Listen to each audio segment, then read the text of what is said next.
Kebijakan pertanian nasional pasca reformasi memiliki perbedaan dengan era sebelumnya. Dalam pandangan Guru Besar Fakultas Pertanian Profesor Mangku Purnomo, kebijakan pertanian saat ini cenderung populis sesuai dengan keinginan dari pembuat kebijakan. Imbas dari kebijakan tersebut adalah sektor pertanian Indonesia tidak mengalami kemajuan yang berarti dan tidak menyelesaikan masalah utama yang dihadapi oleh para petani. Selain itu, pendekatan sains pada era sekarang tidak dijadikan sebagai rujukan dalam membuat kebijakan, namun terbalik pendekatan sains digunakan untuk melegitimasi kebijakan populis yang sudah disiapkan. Reformasi sebenarnya itu terjadi pergeseran yang luar biasa terhadap pendekatan dari strategi pembangunan pertanian di Indonesia. Ya, lebih pada pendekatan populisme dan malah cenderung ke feeling sebenarnya, memenuhi elektoral sebagai misal untuk mendapat simpati rakyat supaya dipilih. Lebih banyak sebenarnya feeling. Contohnya apa?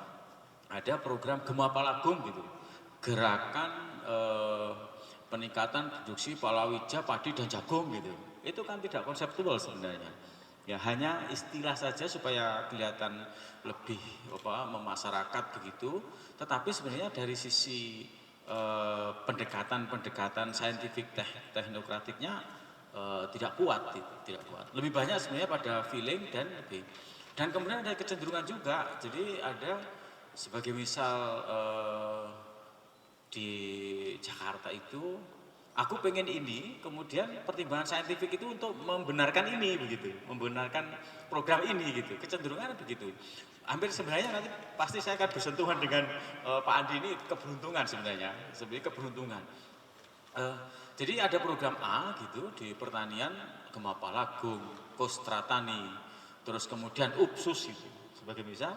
Itu sebenarnya kan lebih dari istilah yang diciptakan, terus kemudian para ilmuwan dikumpulkan untuk menjustifikasi pekerjaan ini.